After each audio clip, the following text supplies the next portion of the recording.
Assalamualaikum warahmatullahi wabarakatuh. Selamat pagi. Untuk pertemuan kali ini adalah pertama kali untuk presentasi dari kelompok yang pertama, yaitu kelompoknya Mas Kris dan Mas Hari. Sebelumnya, mari kita buka pertemuan ini dengan bacaan doa menurut agama dan kepercayaan masing-masing. Berdoa dimulai.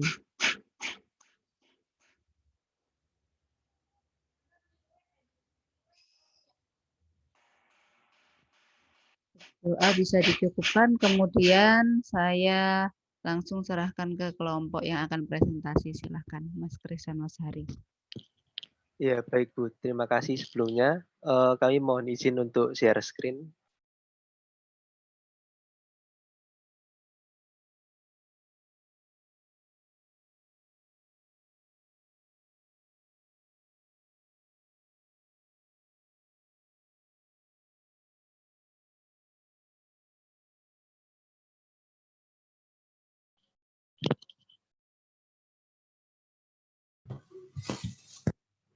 Baik, sebelumnya terima kasih atas waktu yang diberikan. Bismillah, Assalamualaikum warahmatullahi wabarakatuh. Selamat pagi,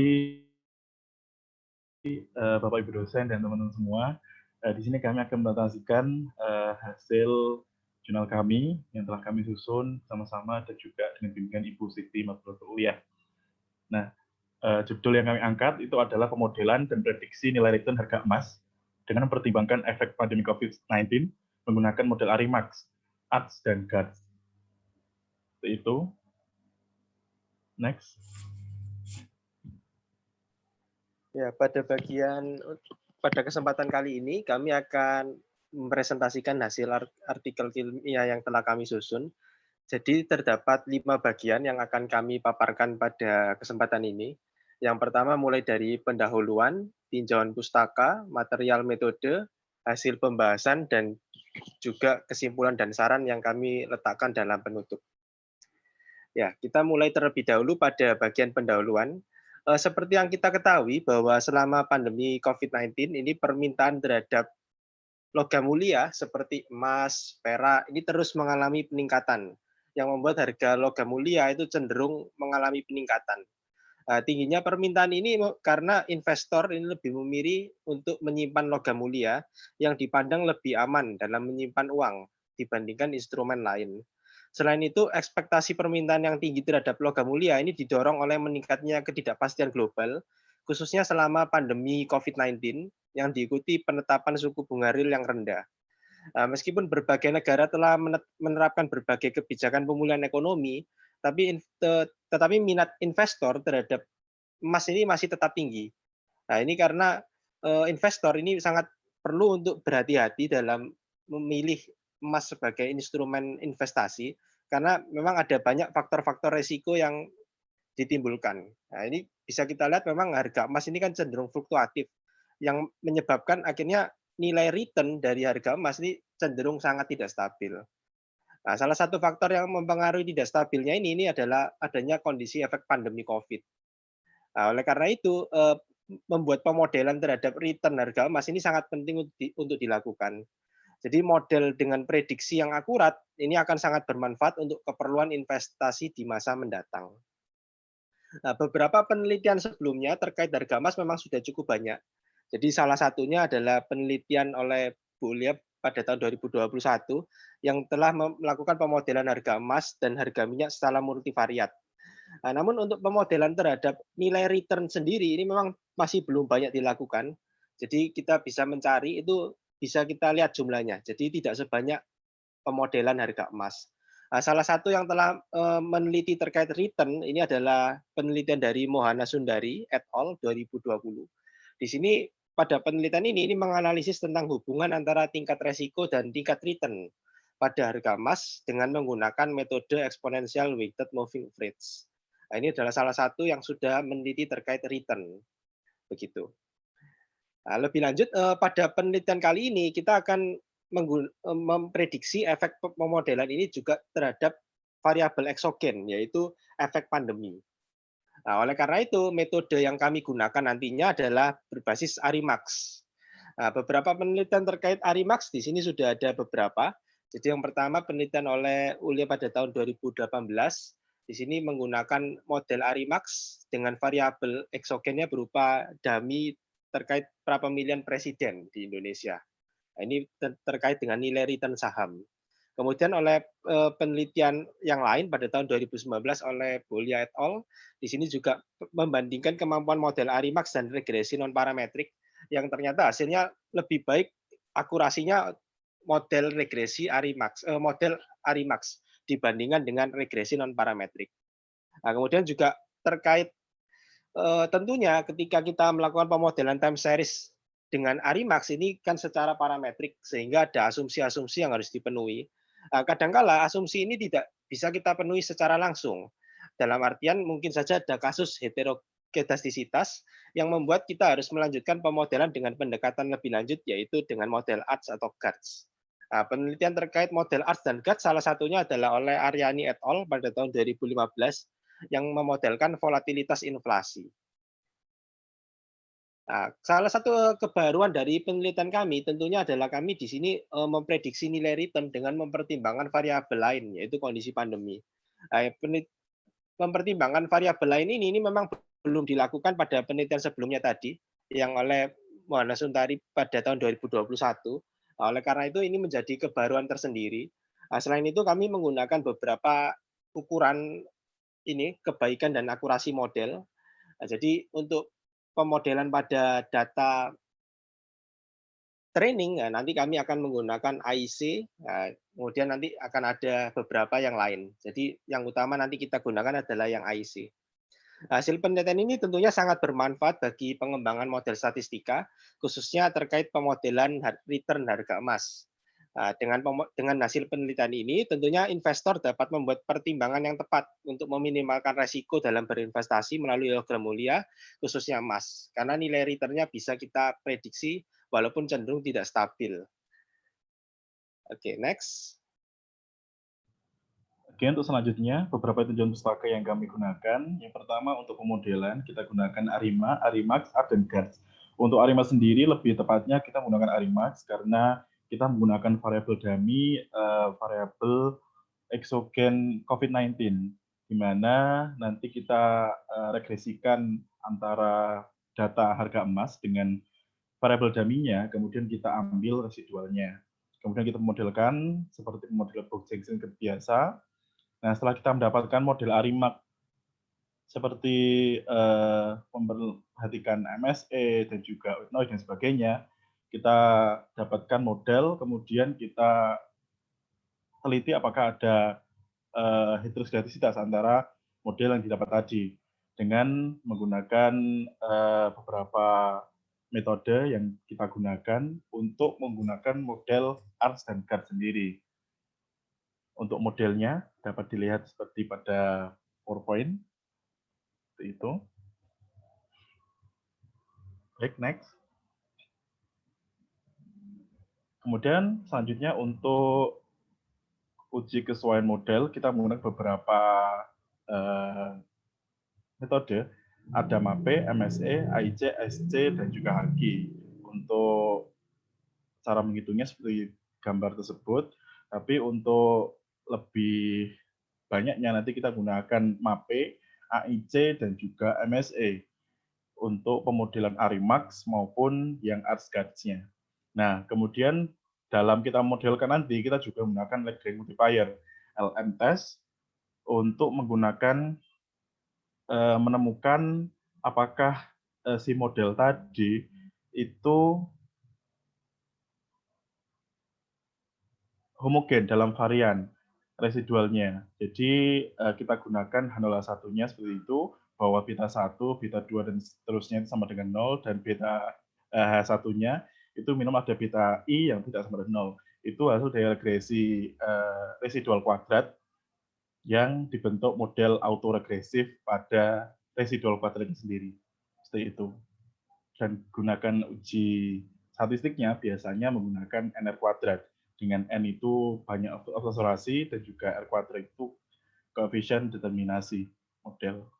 Seperti itu. Untuk kriteria MAPE sendiri, kita dapat sumber di salah satu jurnal bahwa sangat baik itu jika di bawah 10% mappingnya, dan untuk selanjutnya baik, cukup, dan buruk seperti pada tabel tersebut. Oke, baik, next. Nah, kemudian kita masuk ke material dan metode. Karena kita tadi bicara mengenai variabel dummy untuk pengaruh variabel COVID-19, kita gunakan variabel bernilai 1 itu untuk bulan Maret 2020 dan seterusnya. April, Mei, sampai data terakhir. Kemudian 0 untuk data yang lainnya. Nah, dalam model ini kita tidak menggunakan data harga emas langsung, tapi kita gunakan log return dengan rumus ln harga emas dibagi harga emas sebelumnya. Seperti itu. Nah, untuk data sendiri kita menggunakan data emas US dollar per troy ounce dari bulan Maret 91 sampai bulan Februari 2021. Dan kita bagi menjadi dua, data training dan data testing. Untuk data trainingnya itu mulai Maret 91 sampai Oktober 2020. Sedangkan sisanya mulai November 2020 hingga Februari 2021 itu jadi data testing. Sumbernya kami dapat dari Indeks Mundi, data sekunder dari indeksmundi.com. Kemudian variabel utamanya tadi harga emas yang sudah kita transform menjadi log return, kemudian variabel dummy-nya pandemi COVID-19 tadi. Seperti itu. Next. Nah, secara umum langkah modelannya seperti yang saya singgung di sebelumnya tadi. Untuk yang pertama, tentu kita lihat statistik deskripsinya dulu. Kita lihat min, minimum, max, dan sebagainya. Kemudian kita regresikan variabel dummy-nya untuk mendapatkan residual hasil regresinya. Kemudian kita modelkan ARIMA menjadi proses ARIMAX karena kita ada di variabel dummy. Kemudian kita tes signifikansi parameter dan juga melihat asumsi diastropiknya, apakah MSE-nya paling kecil yang mana, kemudian white noise-nya apakah sudah terpenuhi, tidak ada korelasi, dan sebagainya. Kemudian yang terakhir kita pilih model terbaik, itu untuk modelan ARIMAX.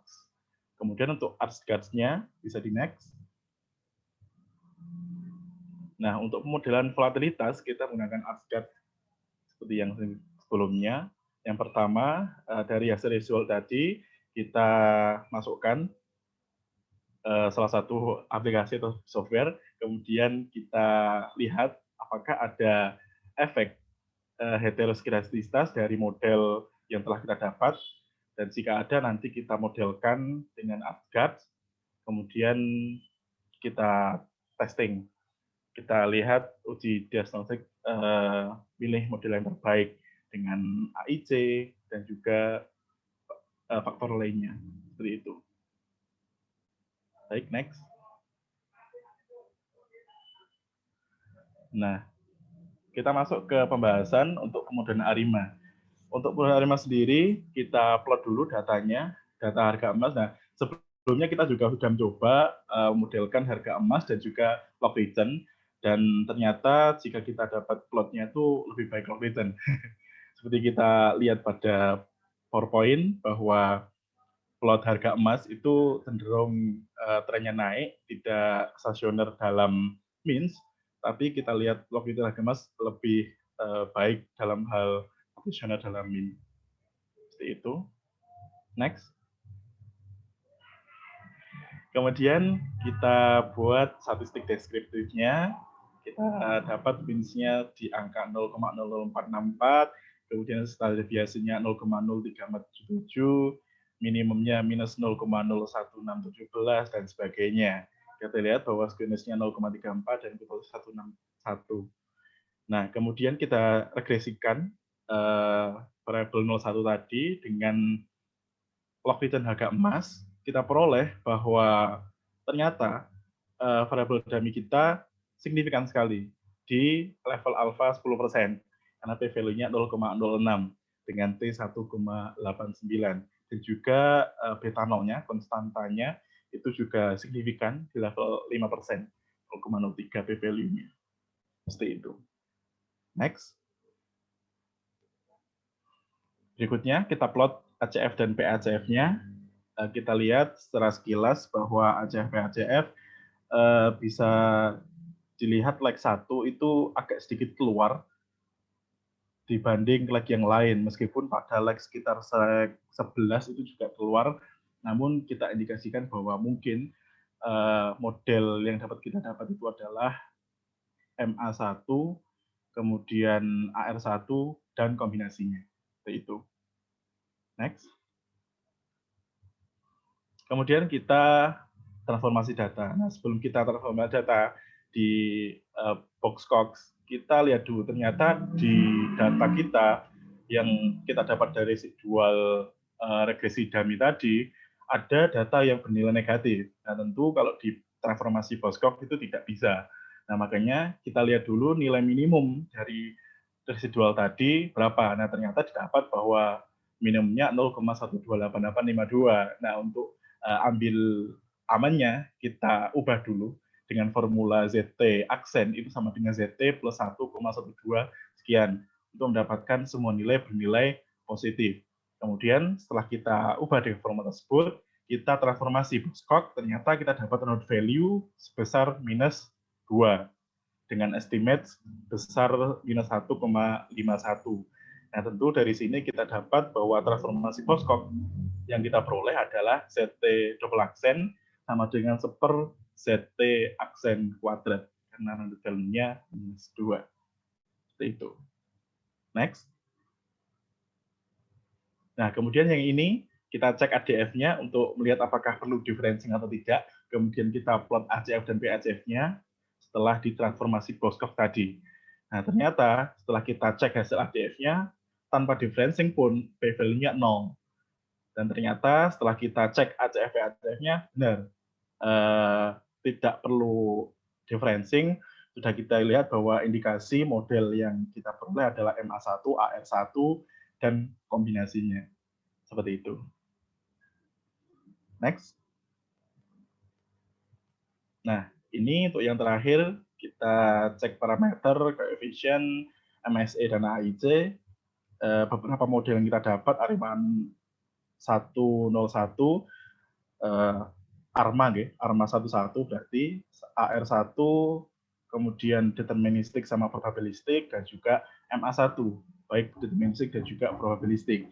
Kita peroleh bahwa ternyata untuk model ARIMA 001 itu MSE-nya paling kecil, di angka 0,002262. Kita lihat di baris keempat, MSE-nya paling kecil. Nah, dan juga semua parameternya signifikan di level 0,01 bahkan, karena p-value-nya 0,06 dan juga 0,00. Seperti itu. Maka dari sini kita dapat bahwa model ARIMAX yang kita peroleh adalah ARIMA 001 atau MA1 yang deterministik. Baik, next. Ya, tentunya setelah kita memperoleh pemodelan ARIMA yang terbaik, yaitu yang MSE-nya paling kecil ya tadi, dan juga parameternya signifikan, nah, tentunya kita harus menguji asumsinya. Nah, jadi yang pertama kita lihat bagaimana normalitas dari residualnya. Ternyata p-value-nya kurang dari 1%. Jadi residual ini tidak berdistribusi normal. Nah, kemudian berdasarkan pengujian Lejung Box, ini untuk melihat apakah datanya sudah white noise ya. Nah, ternyata di sini sudah signifikan semua, jadi sudah white noise. Kemudian kita lihat bagaimana secara grafis ACF dan PACF-nya. Nah, yang atas ini yang gambar 5, ini adalah residualnya langsung yang kita plotkan ACF dan PACF, dan pada gambar 6 ini adalah residual yang sudah dikuadratkan begitu. Nah, bisa kita lihat bersama pada gambar 6 ini kan ada nilai-nilai yang keluar dari batas merah. Jadi kalau kita lihat yang bagian awal-awal itu banyak yang keluar. Nah, ini menandakan adanya kasus heteroskedastisitas yang memerlukan pendekatan lebih lanjut. Ya, dalam hal ini kita lanjutkan pada pendekatan model ARS dan GARS seperti itu. Nah, ini secara grafis. Bagaimana pengujian secara formalnya? Nah, ini tentunya kita bisa menggunakan pengujian Lagrange multiplier gitu. Nah, ini idenya sederhana. Jadi seperti yang sudah dijelaskan di awal, atau salah satu pengujian yang juga sering kita lakukan itu ketika ekonometrika, itu ketika kita ingin menguji apakah ada autokorelasi, itu menggunakan pengujian Beresford-Frey, nah itu punya konsep yang sama dengan pengujian Lagrange multiplier. Jadi residual kuadrat tadi, nah itu kita munculkan leg-nya dulu. Nah, misalkan kita ambil pada leg pertama, kemudian kita regresikan. Nah, bagaimana hasilnya? Nah, itu bisa kita lihat ini. Untuk misalkan kita mengambil yang hingga leg pertama, berarti prediktornya hanya pada sampai leg 1 saja. Nah, ini untuk hasil estimasi OLS-nya, jadi regresi OLS. Bisa kita lihat di situ signifikan semua. Dan untuk hingga ke leg 2, nah itu juga kita coba. Untuk yang leg keduanya tidak signifikan memang di situ. Nah, jadi tapi berdasarkan leg pertama itu sudah signifikan semua, dan berdasarkan pengujian tadi yang sudah diterangkan statistik ujinya di awal, nah itu ini signifikan. Jadi salah satu manfaat dari pengujian Lagrange multiplier itu pada beberapa jurnal, mereka biasanya melakukan pengujian ini untuk menguji apakah ada efek Arts dan Gartz seperti itu.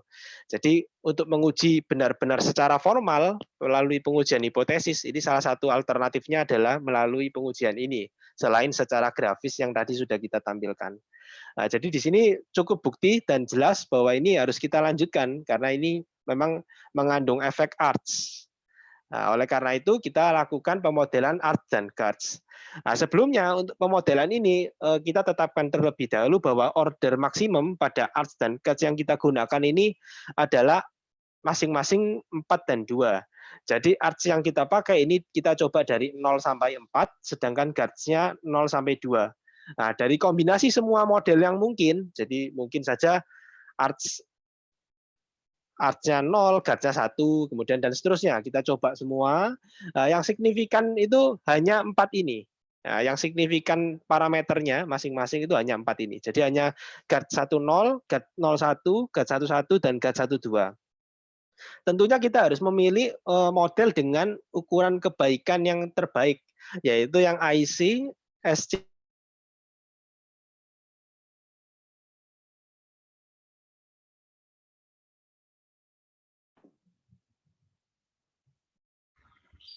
Mas Kris, suaranya tidak terdengar. Iya. Residualnya, dan pada kuadrat residual itu ada yang masih belum memenuhi. Jadi pada leg tertentu dia masih belum signifikan, artinya belum memenuhi. Nah, kalau belum memenuhi tentunya pemodelan yang kita lakukan itu tentunya tidak sesuai begitu. Nah, oleh karena itu kita memilih model-model yang sudah memenuhi asumsinya. Nah, di sini yang memenuhi asumsi ini adalah Gartz 11 dan Gartz 12 begitu. Nah, jadi kita bandingkan antara dua ini. Kita ambil yang nilainya terkecil dari IC-nya. Nah, ini yang terkecil di sini adalah yang Gartz ini 12 ya ini. Nah, itu. Ini kita lanjutkan untuk proses pemodelannya. Nah, bagaimana proses estimasinya? Nah, ini kita lakukan ini menggunakan bantuan software Evius. Nah, ini persamaan min-nya tadi sudah MA1 deterministik yang tadi sudah dibahas di awal. Nah, kemudian untuk persamaan variansinya seperti ini. Nah, ini pengujian ACF dan PACF-nya bisa kita lihat bersama semuanya sudah signifikan. Jadi sudah tidak terkena masalah heteroskedastisitas begitu.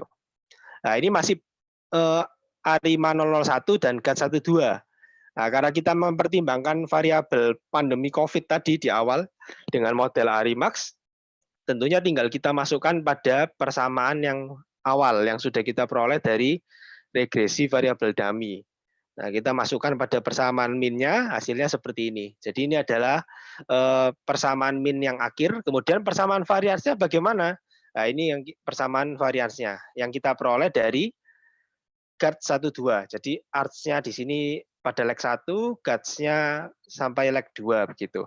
Nah, untuk distribusi errornya kita menggunakan distribusi error T begitu. Oke, kita next. Nah, bagaimana hasil peramalan? Nah, setelah kita memperoleh hasil model yang terbaik tadi, kita coba ramalkan di sini dan kita plotkan hasilnya. Jadi bisa kita lihat mape dari data training yang kita gunakan untuk pemodelan ini adalah 4,57%. Artinya sangat akurat, sangat baik. Nah, kemudian untuk data testingnya kita uji sebanyak 4 bulan. Jadi mulai November 2020, November, Desember, dan Januari, Februari 2021. Nah, ini untuk data testing kita peroleh MAP-nya 5,86. Artinya ini sudah sangat baik karena kurang dari 10%.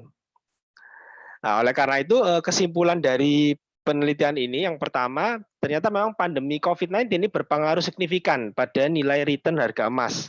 Ya, khususnya pada tingkat kesalahan 10% yang kita gunakan. Kemudian dari model yang sudah kita peroleh, ya ini model Arimax 001, GUARD 12 ini memberikan prediksi nilai return harga emas dengan akurat. Nah, seperti yang kita lihat tadi MAP-nya. Nah, kemudian untuk saran lebih lanjut pada penelitian lanjutan, nah itu mungkin kita dapat membandingkan kemampuan model Arimax GUARD dengan model persamaan stokastik. Nah, itu mungkin bisa dibandingkan untuk memperoleh model yang semakin akurat begitu. Nah, kemudian ini adalah beberapa referensi yang kita gunakan. Nah, ini juga referensi yang kita gunakan. Ya, jadi demikian presentasi hasil dari penyusunan artikel ilmiah kelompok kami. Kami mohon maaf jika ada kesalahan atau hal-hal yang kurang berkenan, baik pada isi maupun pada saat presentasi kali ini. Terima kasih. Terima kasih Mas Kris dan Mas Harif. Mungkin pertama diawali dengan pertanyaan dari temannya dulu. Silahkan, ada yang ingin ditanyakan? Sebutkan nama dan pertanyaannya. Alvito Aryo Pangestu, NIM 055, ingin izin bertanya, Bu. Ya. Iya, sama kelompoknya CA, sama Hari. Kalian kan pakai data testingnya dari Maret 91 sampai Oktober 2020 ya. Terus, maaf, trainingnya dari Maret 91 sampai Oktober 2020. Terus untuk testingnya sisanya. Itu saya mau nanya dong, kalian tuh dasar pemilihan periode waktu itu karena apa ya dasarnya? Soalnya kan kalau mulainya COVID itu kan dari Maret sih. Dan kalian tuh data trainingnya dari Maret 91 sampai Oktober 2020 gitu, yang udah pertengahan mulainya COVID gitu. Mau nanya aja sih dasar pertimbangan pemilihan periodenya, terus gimana gitu.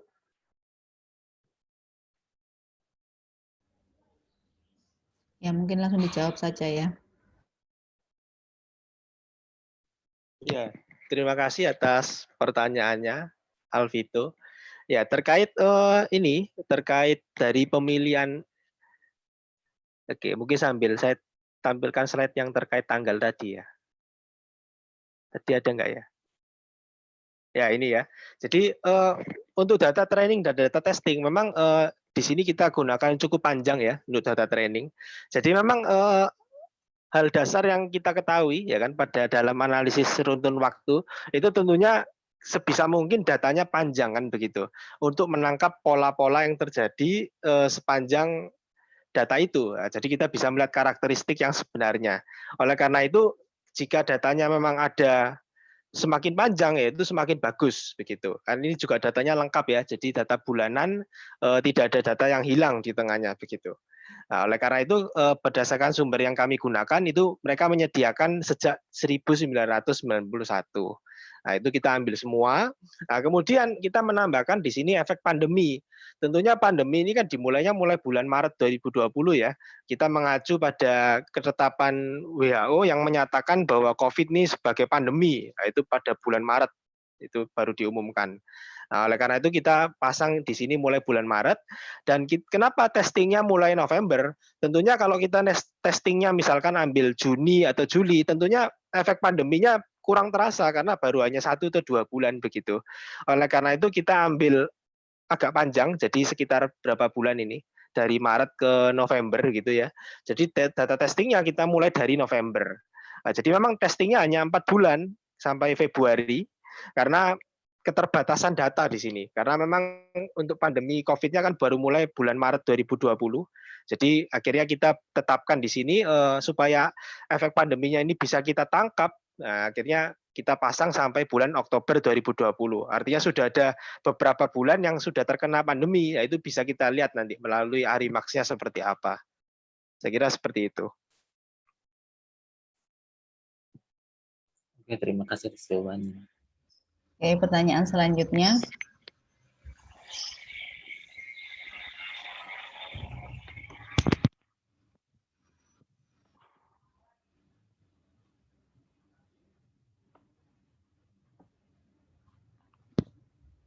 Ayo, siapa yang mau tanya lagi?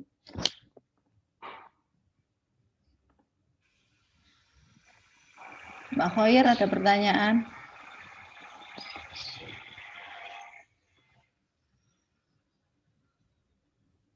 Maaf, belum ada. Oke, kalau belum ada, mungkin kita bisa ke Pak Faris atau Bu Eli dulu. Ya, Tapi saya nanti, dulu, Bu. bentar. Tapi nanti kalau ada tambahan pertanyaan dari temannya, silahkan ya. Ya, oke. Pak Faris, silahkan. Oke, terima kasih Bu Ulia atas kesempatannya dan terima kasih Mas Kristo sama Mas Hari, sangat luar biasa sekali pemaparannya. Di sini saya ada 9 poin pertanyaan dan juga saran. Oke, yang pertama saya ke saran dulu. Tadi waktu latar belakang, tadi Mas CA atau Mas Hari bilang suku bunga rendah, kemudian peminat emas tinggi, kemudian ada dampak pandemi COVID. Itu nanti mungkin saran aja, nanti kalau di artikelnya itu mohon setiap statement itu dikasih referensi ya, karena saya tadi tidak lihat referensinya. Ya, seperti biasa ya. Oke. Kemudian selanjutnya ini pertanyaan umum sih di ekonometrik atau di peramalan model ekonomi. Kenapa orang-orang ekonomi itu cenderung suka memodelkan log return atau return daripada nilai yang sebenarnya entah itu harga emas, saham dan sebagainya. Mungkin bisa dijelaskan.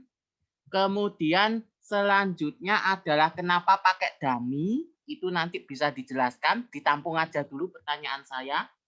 Nah, kemudian tadi dasar literatur sebelumnya itu pakai EUMA. Nah, itu bisa dilihat ya seperti kayak biasanya Mas Kristo penelitian regresi parametrik non parametrik kayak gitulah. Nah, itu kan misalkan penelitian terdahulu pakai regresi parametrik. Nah, kekurangannya apa sehingga ada regresi non parametrik kayak gitu. Nah, sekarang kalau penelitian sebelumnya itu EUMA, kekurangannya EUMA dari penelitian terdahulu itu apa sehingga pakai metodenya Mas TA sama Mas Hari ini. Oke, selanjutnya saya agak bingung, mungkin saya asing bagi saya, istilah ARIMA deterministik dan probabilistik itu bisa dijelaskan karena menurut saya semua proses ARIMA itu dari proses stokastik, di mana proses stokastik itu bukan sesuatu yang deterministik. Nah, itu mungkin bisa dikonsultasikan lagi. Harusnya model ARIMA itu semuanya stokastik. Oke. Kemudian saya ingin tahu nanti cara membaca model atau membaca Odegaard dari plot. Nah, seperti atau mengidentifikasi Odegaard, misalkan GAD 11 itu kok bisa gimana? Kalau seperti ini loh, seperti ARIMA PDQ itu kan jelas. Kalau GAD gimana? Harusnya kelompok kalian berdua bisa. Kemudian tadi ada koreksi untuk persamaan min dan variansi karena itu hasil estimasi, makanya harusnya Y topi sama sigma T kuadrat topi. Itu harusnya ada topi karena hasil estimasi ya. Oke, kemudian kenapa datanya enggak harian? Oke, itu kemudian yang terakhir adalah ini kan datanya lengkap sebelum COVID panjang sama sampai waktu COVID panjang. Alangkah baiknya saran itu dibandingkan pola yang terjadi sebelum dan setelah COVID itu bagaimana sehingga tahu bahwasanya oh kalau COVID itu benar-benar signifikan.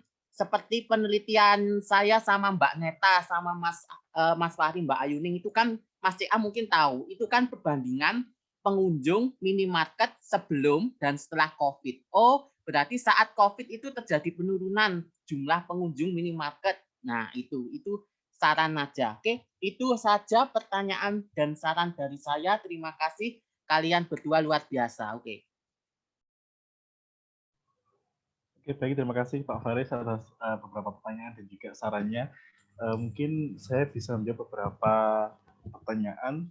Yang pertama terkait penggunaan log return. Kenapa menggunakan pengembalian bukan data asli? Sebenarnya kita juga sudah nyoba juga dengan data asli. Cuman beberapa faktor seperti di sumber kami di PPT Bulia dan juga kemarin juga ada pesanan dari Bulia itu akan lebih menarik juga kalau misalkan kita menggunakan data multi periode dengan menggunakan return yang sifatnya logaritma. Walaupun juga ada model lain seperti bukan model, maksudnya pengembalian lain seperti aritmatik. Tapi kita gunakan log return karena sifatnya jumlah. Kemudian di buku rujukan yang dikasih oleh Bulia juga dikatakan dari saya bahwa pengembalian model harga itu dijelaskan dengan return. Jadi kita juga ngikut baiknya gimana gitu loh Pak. Tapi nanti monggo saran dari Pak Faris dan juga Ibu Marsian lainnya. Kemudian selanjutnya mungkin CA ada tambahan? Ya, sebelumnya terima kasih Pak Faris atas beberapa pertanyaan dan saran-sarannya. Jadi mungkin ada, coba ini saya tampilkan sedikit cuplikan ini. Ya, silakan, bebas. Ya, terkait dengan yang di awal tadi, jadi kami menyatakan ada yang terkait tinggi, rendah, dan sebagainya. Ini memang sebenarnya sudah ada kalau kita lihat di ini apa ini di draftnya ini sebenarnya sudah ada. Jadi dari Reuters, kemudian dari ini, jadi ini semuanya sudah ada citasinya. Tapi memang tadi nggak kita bacakan begitu. Jadi seperti ini nggak ada. Gitu. Tapi ini sudah ada, Pak. Ya, nah, kemudian terkait data harian atau bulanan. Jadi memang untuk data ini, untuk data harian ini memang tidak mudah diperoleh. Jadi memang kebanyakan dari website-website itu menyediakan datanya ini sifatnya bulanan begitu. Nah, oleh karena itu, jadi atas alasan tersebut akhirnya kita menggunakan yang sifatnya bulanan begitu. Nah, itu jadi selain lebih mudah diperoleh datanya terkait dengan ketika kita menggunakan data harian itu juga yang saya pernah temukan itu juga datanya tidak lengkap, jadi banyak yang kosong-kosong begitu. Nah, ya, jadi akhirnya kita ya? menggunakan data yang Pak. Jadi akhirnya kita menggunakan yang bulanan yang sudah jelas, jadi setiap bulannya sudah ada begitu. Jadi sudah lengkap dan memenuhi. Nah, kemudian terkait pandeminya sendiri, di sini kita ingin memasukkan faktor pandemi sebagai variabel eksogen. Nah, tentunya pandemi ini bisa kita lihat dari berbagai sisi sebenarnya, misalkan dari tingkat suku bunga dan sebagainya. Kan ketika pandemi kan juga tingkat suku bunga itu kan juga diturunkan dan sebagainya. Nah, tetapi memang pada beberapa variabel yang kita coba itu memang sifatnya tidak signifikan. Jadi seperti suku bunga dari Fed rate, suku bunga yang suku bunga acuan dari yang ditetapkan Amerika dan sebagainya itu sempat kita coba dan ternyata memang hasilnya tidak signifikan begitu. Oleh karena itu kita akhirnya mencoba dengan dummy ketika sebelum ada pandemi COVID dan ketika sudah ada pandemi. Nah, ini baru signifikan itu pun 6% ya tadi p-value-nya. Jadi signifikan di alfa 10% seperti itu. Jadi akhirnya karena kita ingin menampilkan ada efek pandemi supaya sebagai salah satu kebaruan dari penelitian ini, kami menggunakan itu. Nah, ini untuk terkait variabelnya. Kemudian terkait dari acuan salah satu referensi. Nah, ini memang untuk referensi yang kita peroleh terkait return ini sangat sulit. Jadi di internet juga tidak banyak, hanya ada 1 atau 2 begitu. Nah, ini salah satunya seperti ini. Ini yang menggunakan tadi MY itu ya, dari exponential weighted moving average. Nah, di sini ini papernya tidak menjelaskan terkait seperti akurasi dan sebagainya. Jadi di sini nggak menyebutkan MAPE, nggak menyebutkan akurasinya bagaimana. Jadi dia hanya secara deskriptif di sini, kemudian langsung hasil forecast-nya bagaimana, kemudian trennya seperti apa, begitu. Jadi di sini belum dijelaskan misalkan akurasi MAPE ini nggak ada di sini. Jadi hanya deskriptif seperti standar deviasi, kemudian kurtosis dan sebagainya. Kemudian untuk ke depan itu kira-kira apakah fluktuasi tinggi atau rendah seperti itu. Jadi ini belum dijelaskan secara rinci. Oleh karena itu kami di penelitian ini menjelaskan lebih rinci kembali. Nah, ini terkait dengan akurasinya seperti apa dan sebagainya. Karena di sini memang belum menunjukkan MAPE, hanya MSD begini. Ya. Nah, jadi kira-kira itu. Kemudian terkait istilah deterministik dan probabilistik nanti ini akan ditambahkan oleh Haryawan. Kemudian yang tadi terkait simple written dan log written memang tadi jelas seperti yang dijelaskan oleh Haryawan, memang lebih disukai log written karena ketika multi periode di sini bersifat penjumlahan, nah, di mana interpretasinya akan lebih mudah dibanding secara dot product yang perkalian seperti itu. Nah, dari Haryawan silakan ditambahkan. Terima kasih. Ya. Jadi untuk perbedaan deterministik dan probabilistik dari materi yang kita dapat saat RW1 dulu, di Minitab terutama itu kan ada opsi untuk menambahkan include intercept dalam model ARIMA yang kita peroleh. Nah, misalkan kita taruh atau inputkan intercept pada model ARIMA, maka kita sebut itu sebagai model ARIMA deterministik. Tapi jika tidak kita inputkan, berarti itu model probabilistik. Jadi untuk perbedaan dasarnya dari situ mungkin saya bisa menjelaskannya untuk perbedaan deterministik sama probabilistik. Referensinya siapa, Mas? Saya bisa tracking. Referensi dari Pak Sebak. Ya wes, oke. Ya, oke. Lanjut.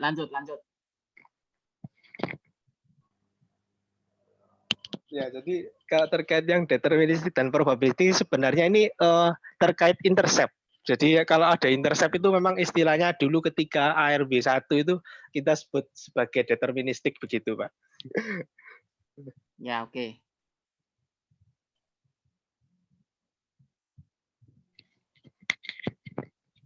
Oke, mungkin dari ini mahasiswa dulu lainnya. Silakan Mbak Rita, Mas Haidar. Ya. Sebelumnya sudah dijawab semua kah Pak itu tadi? Sudah, yang lain kan cuma koreksi apa saran-saran aja ya. Oh ya sudah. Ya silakan.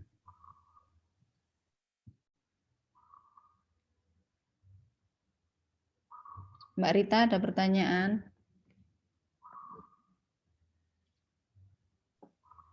Oh ya, ada yang belum menjawab satu. Ya wes Mbak Rita dulu, monggo. Belum Pak, belum dulu Pak. Pak Faris dulu aja. Enggak, jawaban satu kenapa tadi pakai dummy Mas, dasarnya apa? Belum terjawab rasanya. Oke, sebelumnya mungkin nanti setelah jawaban saya mungkin bisa tambahin ya. Kenapa ke variabel dummy? Karena kita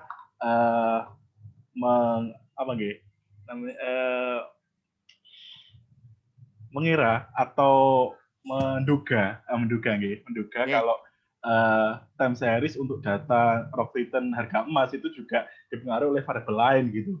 Nah, salah satu variabel yang mungkin bisa kita dapat pertama itu variabel COVID-19 karena beberapa sektor perekonomian dan lebih rujuknya itu di harga emas dan juga saham juga mungkin ada perubahan itu terjadi perubahan entah naik turun dalam beberapa bulan itu terdapat perbedaan signifikan. Dan ternyata pas kita cek pakai variabel dummy untuk pandemi COVID, ternyata benar ada perbedaan signifikan antara yang nggak COVID sama COVID, Pak. Mas CA mau nambah? Iya, Pak. Jadi memang terkait dummy ini kan salah satu fungsinya itu kan kita ingin melihat apakah ada perbedaan di kondisi sebelum dan sesudah begitu. Misalkan dummy-nya sebelum dan sesudah. Nah, memang di bagian pendahuluan kami ini ada beberapa referensi yang menyatakan kalau pandemi COVID ini kan mempengaruhi begitu. Nah, tapi tidak ada pengujian secara formal. Jadi melalui uji statistik tertentu itu belum ada.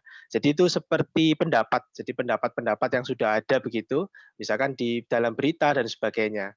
Nah, tentunya kita ingin membuktikan apakah benar-benar ada pengujian, apakah benar-benar secara statistik itu ada pengaruhnya secara signifikan antara kondisi sebelum pandemi dan ketika sudah ada pandemi. Nah, oleh karena itu salah satu pertimbangannya akhirnya kita memakai dummy untuk efek pandeminya, begitu Pak. Oke, Ya, pertanyaan lagi satu yang belum terjawab tadi, cara membaca of the guards. Mas CA bisa nggak? Itu kan harusnya ini kita indikatornya harus bisa itu kan, sama kayak di ARW biasa kan harus bisa membaca orde Arima PDQ itu harus bisa. Nah, sekarang kalau arts guards gimana? Coba.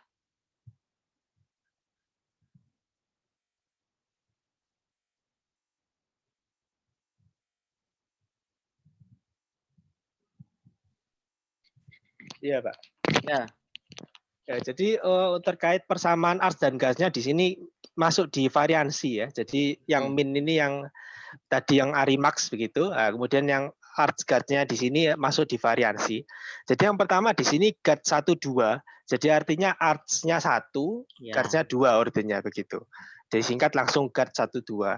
Nah, bagaimana modelnya? Nah, secara sederhana ini mudah sekali kita membedakan. Kalau arts itu yang ini. Jadi kuadrat ini ya, jadi residual kuadrat. Sedangkan ketika guards-nya ini adalah yang ini, sigma kuadrat. Karena kan dia dari variansi. Nah, di sini T-1 dan T-2 artinya pada orde 1 dan orde 2. Jadi leg 1, leg 2 begitu. Sedangkan art 1 berarti di sini leg 1. Nah, ini A kuadrat T-1 begitu. Oke. Ya, oke. Mungkin yang dimaksud Pak Faris itu kalau saya nangkapnya itu bagaimana kok Mas Kris bisa dapat order itu 1, kenapa 1, kenapa 2 gitu ya, oke. Ya, mungkin saya tambahkan juga. Ya, jadi apa-apa. Sebenarnya kita bisa melihat dari ini, dari plot mungkin dari yang PPT lebih terlihat. Monggo ditampilkan aja, Mas. Nah, namanya ARW lanjutan harus bisa membaca menentukan. Oke. Ya, tentunya dasarnya dari plot residual kuadrat yang tadi, jadi dari PACF-nya. Oke, tadi mana ya? Yang ketika, jadi persamaan min-nya kan kita cari terlebih dahulu tadi. Nah, kemudian ketika dalam pengujian asumsi, nah itu kita peroleh, lah ini dia. Nah, yang di sini. Jadi ketika residual kuadrat ini bisa kita lihat bahwa orde 1 ini kan keluar batas, kemudian orde 2 ini mendekati garis, orde 4-nya juga keluar batas di sini. Nah, jadi akhirnya kita pertimbangan kita, arts-nya kita coba dari 0 sampai 4 begitu. Nah, kemudian kenapa nggak mencoba yang 26 ya? Ini terlalu besar sekali ordenya, jadi sangat tidak efisien. Jadi di sini ada 26 ini kalau tidak salah yang keluar ini. Nah, jadi tidak efisien. Jadi kita ambil yang 0 sampai 4. Nah, kemudian salah satu fungsi dari guards itu kan pengembangan dari arts, di mana ketika orde arts-nya itu terlalu besar, nah itu bisa kita sederhanakan dengan guards. Kan salah satunya seperti itu ketika muncul guards. Kenapa ada guards? Nah, jadi akhirnya yang besar ini nggak kita ambil karena ini sangat tidak efisien tentunya. Jadi kita cobakan sampai 4, kemudian untuk gasnya juga kita coba orde 1 dan orde 2 begitu. Nah, ini untuk menyederhanakan orde-orde yang arts-nya ini.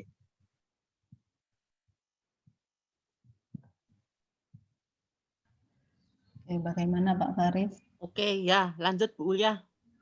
Ya, dari temannya sudah muncul pertanyaan?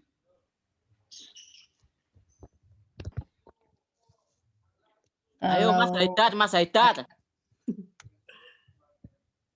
Halo Mas Haidar. Loh, nggak ada, suaranya hilang. Ya, jadi lebih baik yang bertanya mahasiswa dulu, nanti iya, sebelum makanya. habis pertanyaannya ya. Oh, belum ada. Siapa lagi di sini ya? Mbak Khoir sudah ada? Izin tanya, saya Khoiriniswati NIM 016 tadi di PPT, mungkin saya salah, kalau ada salah bisa dibetulkan. Jadi tadi itu transformasi dulu baru differencing, sedangkan biasanya di RW dulu itu differencing dulu baru cek stasionaritasnya itu dimin dulu baru varians. Itu tadi kalau nggak salah transformasi dulu baru differencing itu tadi. Apakah saya yang salah?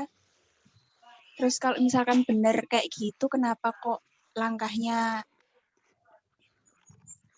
terbalik seperti itu? Terima kasih. Baik, terima kasih pertanyaan dari Mbak Khair. Nah, sebenarnya kita tidak lakukan differencing karena setelah kita uji ADF itu tanpa differencing sudah p-value-nya 0, dan ternyata kita cek dengan ACF pun itu juga sudah di bawah batas semua. Kebanyakan, G. Ini kita lihat ACF dan ACF-nya. Nah, untuk slide berikutnya, transformasi. Mungkin, ya.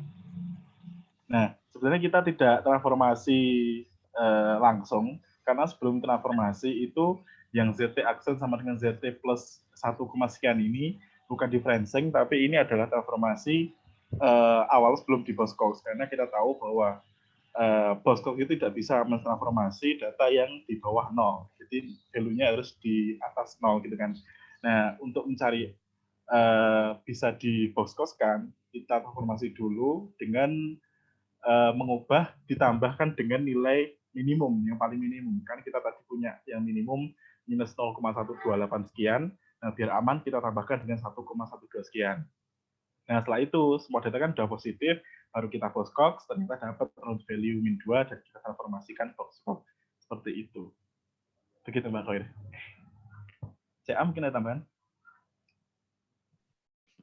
Iya, jadi sama memang. Jadi memang di sini memang kebetulan untuk pada kasus ini memang datanya sudah stasioner dalam min ya. Jadi kita tidak perlu melakukan differencing di sini.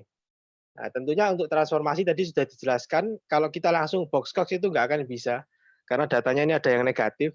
Jadi oleh karena itulah perlu ini, ya ini transformasi awal supaya datanya positif, begitu. Supaya datanya positif, kita lebihkan 1 di sini.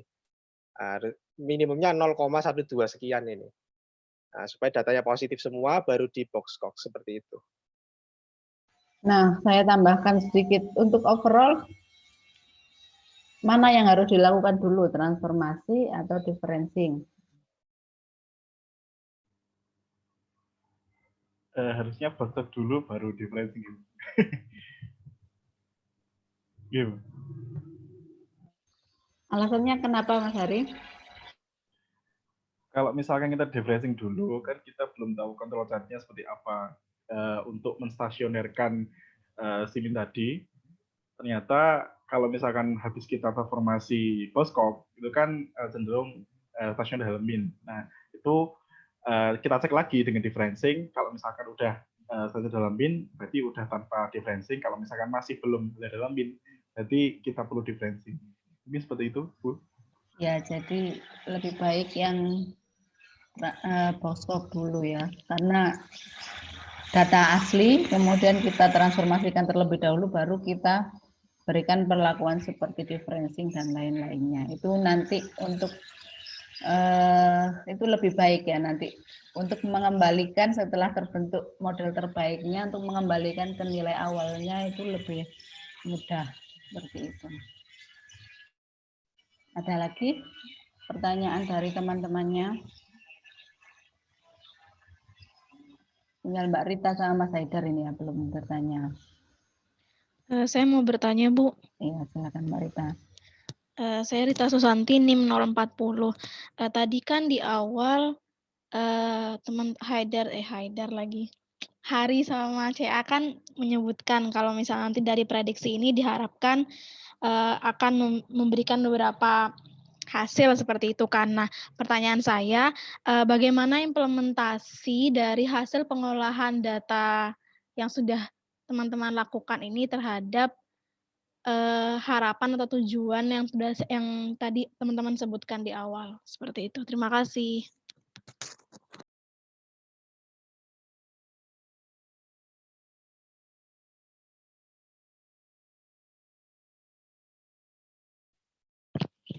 Ya, terima kasih Rita atas pertanyaannya. Ya, jadi terkait hasil, jadi memang salah satu tujuan utama dari penelitian ini kan ini bisa bermanfaat ya untuk investor lah ketika kita ingin memutuskan investasi di emas begitu. Nah, khususnya di nilai return-nya. Nah, kita bisa melihat bagaimana return-nya. Nah, jadi dari penelitian ini tentunya yang pertama kita peroleh model. Nah, model ini memang jarang ya. Jadi penelitian terkait return ini jarang. Jadi kalau kita search di internet, ya itu sudah saya coba kemarin beberapa hari lalu, itu yang keluar ya hanya 1-2 penelitian yang tadi sudah saya tunjukkan itu. Nah, itu pun modelnya juga nggak ditulis kan, jadi hanya langsung itu ya, tanpa mape berapa persen dan sebagainya. Nah, jadi yang pertama adalah terkait model. Jadi kita akhirnya tahu bagaimana model yang bisa memprediksi dengan akurat, gitu ya, dengan akurasi yang sangat baik. Nah, kemudian manfaat selanjutnya yang pasti kita bisa melihat di sini ya, terkait peramalan ini kira-kira return-nya nanti akan naik atau turun pada bulan-bulan selanjutnya. Nah, memang di sini kita memang hanya menampilkan yang sesuai data ini ya. Jadi kita nggak menampilkan yang lebih-lebih. Jadi misalkan yang bulan Maret, April, Mei, ya itu kita memang nggak menampilkan. Nah, tapi secara umum memang kalau kita lihat sekilas secara umum dari awal hingga akhir ini memang fluktuasinya tinggi. Jadi setiap waktu return ini kadang-kadang nanti akan positif, kadang-kadang juga akan negatif. Nah, ini memang ciri-ciri, makanya datanya cocok pakai ArcGuard ini ya. Karena memang variasinya tidak konstan begitu. Jadi ada masalah hetero di sini. Jadi manfaatnya itu. Jadi kita bisa tahu yang pertama tadi model, yang kedua terkait forecast-nya, dan yang ketiga juga sebagai pembuktian ya bahwa efek pandeminya memang berpengaruh signifikan tadi. Jadi kita memberikan bukti yang secara statistiknya. Ya, mungkin itu. Oke, bisa dilanjutkan pertanyaannya. Siapa lagi? Tinggal Mas Haidar. Sudah ada atau belum Mas Haidar? Kalau belum mungkin enggak apa-apa Bu Eli dulu sambil berpikir ya Mas Haidar. Silakan Bu Eli, Bu Rani. Assalamualaikum. Maaf ini agak sakit, jadi agak serak, nggak apa-apa ya. Jadi ini tadi kan kita modelnya Arimax GUARD 1.2. Nah, kesimpulan dari yang di lembar kesimpulan ini aja. Jadi kesimpulannya kan pandemi COVID-19 berpengaruh signifikan terhadap nilai return harga emas. Pengaruhnya itu seperti apa ya? Lalu untuk ini, untuk tadi kan untuk memodelkan pengaruh COVID itu kan pakai dummy, seperti yang ditanyakan sama Pak Faris. Nah, kenapa memilih mendamikan atau tidak tapi tidak memilih kayak model intervensi atau model yang lainnya, tapi lebih memilih untuk mendami saja. Itu aja sih. Ini terdengar? Ya, cukup 2 aja deh. Ya, silakan dijawab. Ya, terima kasih Bu Rani atas pertanyaannya. Jadi terkait bagaimana efek pandemi terhadap nilai return yang berpengaruh signifikan ini, nah ini bisa kita lihat dari ini. Oke, mungkin kita sambil coba slide yang mana ya tadi. Nah ini dia, hasil regresi variabel dummy. Nah di sini bisa kita lihat bahwa ini COVID, berarti ketika ada COVID begitu ya maksudnya. Ketika ada COVID, nah ternyata koefisiennya di sini bertambah. Ini kan positif. Nah, akhirnya bertambah. Jadi efeknya jelas di sini memberikan tambahan terhadap nilai return. Nah, jadi ternyata nilai return ini malah ketika sejak ada pandemi ini cenderung bertambah. Artinya ketika sebelum ada pandemi katakan rata-rata returnnya misalkan 1% misalkan. Nah, berarti katakan 1 begitu. Nah, berarti ketika ada pandemi ternyata dia lebih tinggi 1,02. Jadi kira-kira seperti itu terkait dengan bagaimana pengaruhnya. Nah, ini jadi karena di sini sudah berpengaruh signifikan dan pengaruhnya seperti ini. Nah, kemudian terkait pemilihan dummy, mengapa mengambil dummy? Ya, salah satunya memang regresi variabel dummy ini mudah dilakukan begitu. Jadi ini mudah dilakukan dan cepat. Nah, jadi relatif cepat dibandingkan kalau kita melakukan model intervensi kan berarti dibagi 2 kali pemodelan begitu ya, sebelum dan sesudah begitu. Nah, itu mungkin bisa menjadi salah satu saran untuk penelitian lebih lanjut memang. Jadi salah satunya bisa dibuat sebagai model intervensi. Nah, kemudian alasan-alasan yang lain tentunya selain mudah di sini memang kita mengambil beberapa acuan yang kami gunakan itu memang di sini acuannya menggunakan regresi variabel dummy begitu. Jadi jurnal-jurnal yang sudah kami gunakan sebagai acuan di sini. Nah ini memang di sini menggunakan dummy begitu. Jadi akhirnya kita juga ikut menggunakan dummy. Nah, mungkin itu jawaban dari kelompok kami. Terima kasih. Terima kasih Bu. Ya, sebenarnya saran dari Bu Rani tentang model intervensi juga tepat. Jadi salah satu kegunaan model intervensi adalah ketika ada suatu peristiwa atau kebijakan yang baru diberlakukan gitu, untuk melihat apakah ada pengaruhnya, itu juga bisa. Cuman di sini belum dipelajari ya. Dari ARW yang dasar itu juga belum menyentuh model intervensi. Di lanjutan ARW lanjutan ini juga tidak diberikan. Ya, sebenarnya perlu juga mungkin kalian bisa belajar sendiri gitu ya, seperti model intervensi, kemudian ada yang namanya model fungsi transfer gitu, karena tidak cukup waktunya untuk diberikan di ARW lanjutan ini, dan kami memilih beberapa metode yang advance seperti pengenalan neural network juga agar tidak kalah dengan yang lain, karena itu sudah menjadi hal yang biasa di perguruan tinggi lain, cuman di kita masih belum pernah tersentuh sama sekali, terutama untuk skripsi gitu. Jadi harapannya nanti dari ARW multivariat ini, terutama yang ikut di sini, harapannya akan menjadi pelopor untuk nanti adik-adik kelasnya dalam penggunaan metode yang advance di ARW untuk skripsinya. Jadi saran dari kami nanti skripsinya pakai metode-metode yang sudah kita gunakan atau yang lebih advance dari yang sudah kita pelajari dari ARW lanjutan ini juga tidak apa-apa. Kemudian ada lagi pertanyaan, oh ya Mas Haidar, ada pertanyaan dari Mas Haidar. Model yang digunakan termasuk model yang baik untuk prediksi jangka pendek atau jangka panjang, dan bagaimana interpretasi return untuk orang awam, misalkan orang pemula yang berinvestasi emas. Silakan dijawab.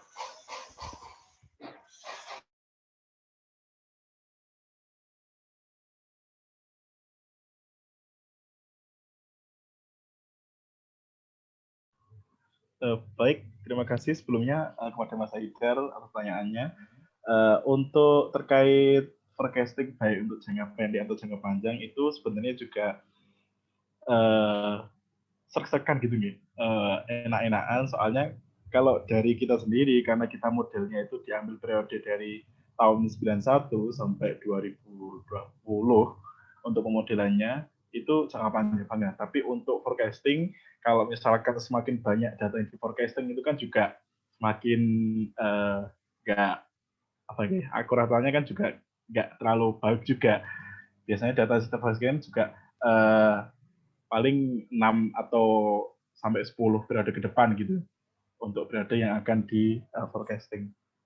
Kemudian untuk interpretasi investasi emas jangka untuk orang awam maksudnya, itu seperti dijelaskan Mas ya tadi. Jadi model yang kita dapat model means dan juga model volatilitas. Nah, untuk orang sendiri sebenarnya juga susah kalau misalnya kita menjelaskan lebih gamblang ya kepada mereka, karena kita punyanya itu model yang ditulis secara matematis. Jadi kalau misalkan mau dibuat lebih enak, tentu ada program lebih lanjut biar misalkan kita punya harga sekian langsung dapat prediksi untuk volatilitas dan juga min sekian, itu dapat lebih enak lagi. Tapi untuk itu belum dapat kita sampaikan. Atau mungkin ada tambahan dari JA? Mungkin Mas Hari, ini maksud pertanyaannya itu mungkin cara menjelaskan return itu apa ke orang awam gitu mungkin ya.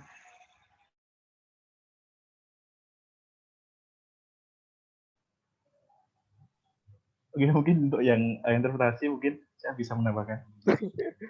Iya. Oke. Ya, jadi terkait yang pertama tadi kan terkait ini ya, model digunakan termasuk model yang baik untuk prediksi jangka panjang atau jangka pendek. Jadi memang terkait jangka panjang atau jangka pendek, ya ini memang relatif ya. Jadi dalam artian di sini jangka panjang dan pendek ini kan tergantung ya, mungkin ada yang bilang 1 tahun itu panjang atau pendek begitu. Tetapi secara umum dari metode-metode yang kita gunakan ini memang untuk prediksi yang jangka pendek. Jadi mungkin ketika beberapa tahun ke depan ya sepertinya kurang baik akurasinya begitu. Tetapi untuk beberapa bulan ke depan, ya itu pastinya masih baik untuk digunakan begitu. Nah, ini dari pengujian kita untuk testing yang kita lakukan kan 4 bulan masih 5% ya, jadi masih bagus begitu untuk digunakan. Jadi terkait jangka panjang atau pendek, jadi seperti itu. Utamanya memang jangka pendek yang bagus begitu. Kalau untuk jangka panjang perlu diteliti lebih lanjut ya, atau mungkin perlu diupdate estimasinya begitu dengan model yang sama karena mungkin ada perubahan dari hasil-hasilnya. Nah, kemudian untuk interpretasi return, jadi return ini kan tingkat pengembalian ya. Jadi kalau kita lihat rumusnya di sini, tapi ini log return ya yang kita modelkan ya. Jadi bukan simple return yang langsung nilai return. Tapi sudah di logaritmakan ya, dilenkan. Oke, tadi ada di mana ya? Ya, ini dia log return. Jadi kalau secara umum bisa kita lihat tadi kan hasil forecast-nya memang secara beberapa periode itu sangat berfluktuasi ya. Jadi fluktuasi sangat tinggi. Maka jika kita memang ingin investasi di emas dan ingin mengharapkan return yang tinggi dengan cepat ya memang harus melihat kondisi juga begitu. Karena kadang-kadang bisa meningkat, kadang-kadang juga langsung turun begitu. Nah, untuk maknanya sendiri ya bisa kita lihat di sini. Jadi itu adalah perbandingan harga emas saat ini dan kemarin begitu. Jadi secara umum ketika harga emas T, periode T dan T-1. Jadi katakan kalau ini secara interpretasi harian ya misalkan, berarti harga emas hari ini dibagi dengan harga emas kemarin begitu. Nah, ketika dia harga emas hari ini itu lebih tinggi daripada yang kemarin, nah, maka nanti nilainya ya akan positif begitu ya. Jadi katakan harga emas yang hari ini katakan 10, kemudian harga emas yang kemarin 1, berarti kan len dari 10 begitu ya, 10/1 ya. Artinya memperoleh keuntungan kita. Nah, kita memperoleh keuntungan dari investasi emas. Jadi ketika kita mau jual kembali berarti kan harganya sudah naik begitu. Nah, itu secara sederhana seperti itu.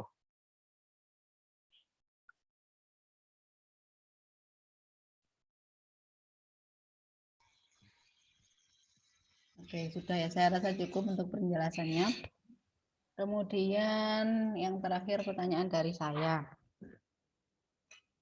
Sebelumnya saya apresiasi untuk yang kelompok ini sangat luar biasa karena kalau saya boleh cerita pertama kali bimbingan itu sudah jadi draftnya yang berupa peramalan harga emas ya, jadi belum return.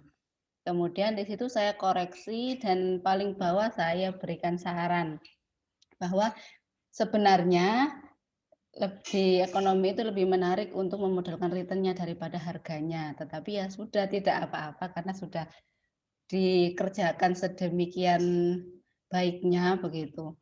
Nah, di sini saya apresiasi lagi. Jadi kalau dirubah menjadi return itu kan berarti merubah dari awal, tulisan dari awal sampai akhir. Nah, jadi kelompok ini seolah-olah sudah membuat 2 paper gitu ya. Jadi pertama peramalan harga emas sendiri dan yang kedua peramalan harga peramalan returnnya gitu.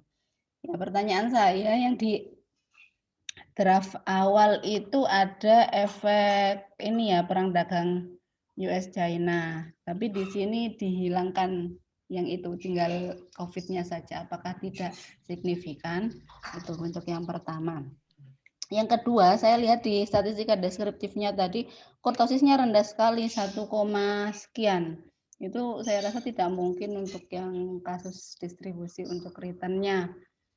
Karena pas biasanya itu dia leptokurtik begitu. Nah, pertanyaannya apakah ini kurtosis atau ekses kurtosis? Dan yang terakhir saya ada lihat gambar bebek, kemudian gambar beruang, sama satunya itu banteng mungkin ya. Nah, itu bisa dijelaskan ya kenapa? Apakah gambar itu bermakna atau bagaimana? Silakan dijawab. Ya, terima kasih.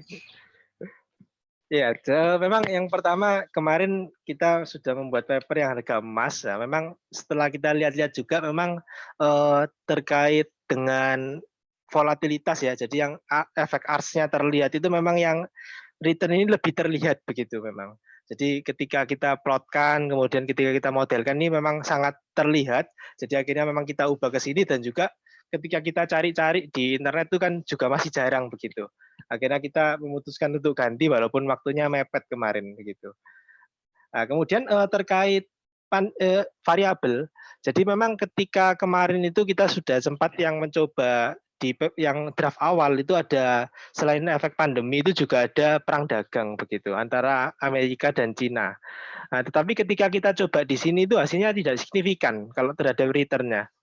Oleh karena itu nggak kita masukkan.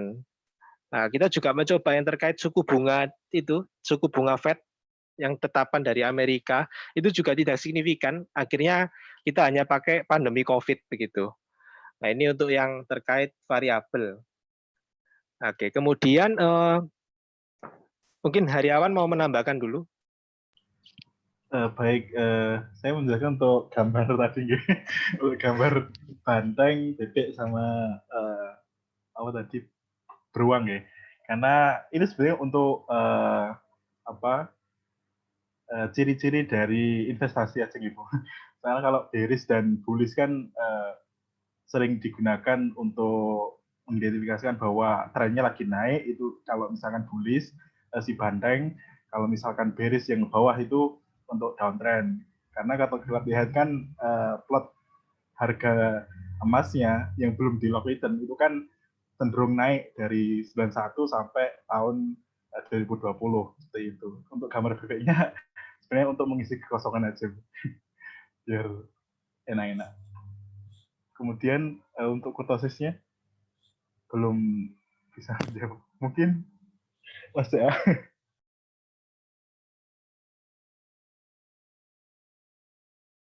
Ya, terkait kurtosis.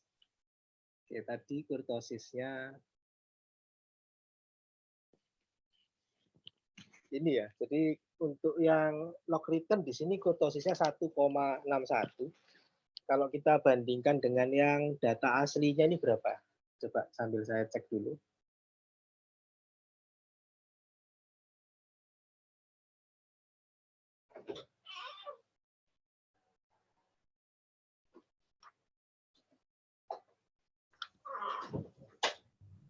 Untuk data asli -1, Cak.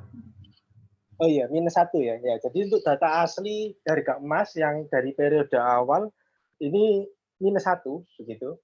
Jadi -1,21 sedangkan yang lock return ini 1,61.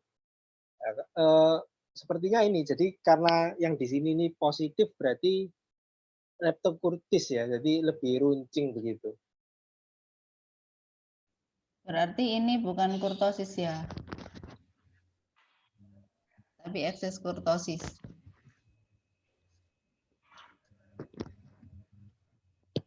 Sepertinya iya, Bu. Saya belum terlalu kenal dengan istilah yang itu, Bu.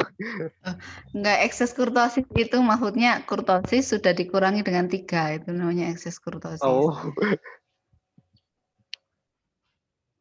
Ya, ini ngitungnya sama apa? Minitab ya? Minitab, iya. Iya, Minitab itu keluarnya memang kurtosis ya labelnya. Tapi kalau kita lihat formulanya itu ekses kurtosis karena sudah dikurangi 3 gitu ya. Oh iya, baik Bu. Ya, terima kasih Bu. Ya, terima kasih untuk gambar tadi. Ya, jadi memang ada istilah seperti itu. Tapi yang bebek itu saya belum ini. Saya belum pernah tahu istilahnya, Mas. Itu hanya untuk memperindah saja atau memang ada maknanya di situ? Ya, itu sebenarnya untuk anu aja, kekosongan Bu. Soalnya kalau kan juga ada servisnya, ada yang datar kan Bu. Nah, di datar kan nggak ada istilah untuk hewan apa gitu kan Bu, untuk di setting atau di jadi kita pakai yang ada ternyata bebek adanya. Oh gitu. Ya sudah. Tetapi ya ini ditaruh di langkah pemodelan volatilitas. Ini sebenarnya juga kurang tepat ya kalau bermakna gitu ya. Kalau di sini jadinya tidak bermakna karena di sini di slide langkah pemodelan volatilitas gitu ya Mas Hari ya. Oke Bu, siap Bu. Oke, saya rasa sudah. Mungkin ada tambahan lagi.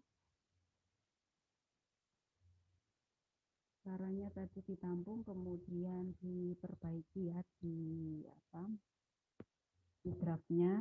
Jadi untuk draft sama ini dikumpulkan 1 minggu setelah presentasi saja ya untuk setiap kelompok agar bisa diperbaiki terlebih dahulu kemudian bisa dikumpulkan. Nanti saya sediakan tempat uploadnya di aula. Ada lagi tambahan? Oh iya, kemudian terkait dengan UTS seperti yang sudah pernah dipaparkan sebelumnya bahwa UTS kita adalah semacam olimpiade atau kompetisi. Jadi diberikan data, kemudian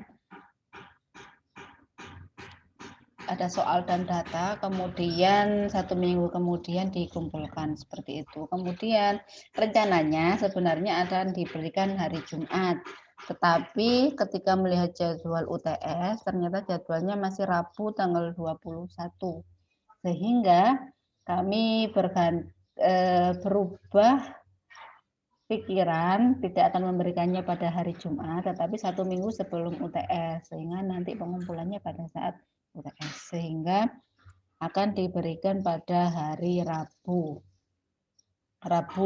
minggu pertama UTS. Begitu. Untuk kasusnya nanti ada 3 macam seri soal, di mana 1 seri soal akan dikerjakan oleh 2 mahasiswa dan itu nanti akan kami acak. Ada pertanyaan kira-kira?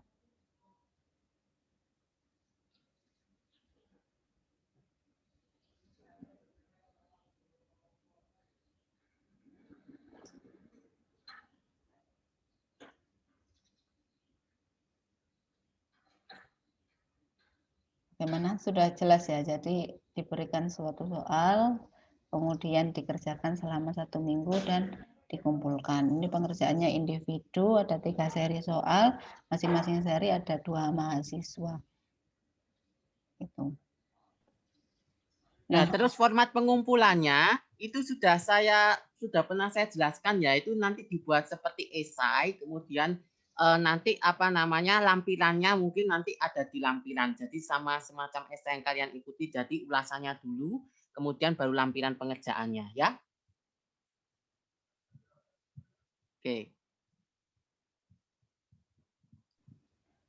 Oke, kemudian sehingga Jumat ini sebenarnya kita kosong, tapi saya mau isi untuk beberapa materi kemarin yang belum lengkap, itu nanti akan saya isi, jadi Jumat nanti dengan saya ya. Kalau sudah tidak ada yang ditanyakan lagi, bisa kita cukupkan sampai sini. Terima kasih untuk yang presenternya Mas Hari sama Mas Kris. Ini merupakan awal yang baik ya, jadi saya karena di awal sudah sangat luar biasa seperti ini, maka ekspektasi kami bertiga selaku dosen pengampu, presentasi yang kedua dan ketiga itu lebih cetar lagi gitu ya. Kemudian mari kita tutup perkuliahan ini dengan bacaan doa.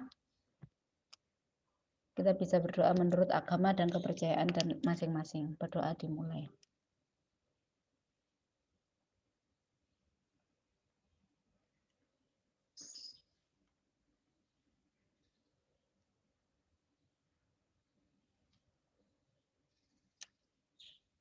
Berdoa bisa dicukupkan. Saya akhiri.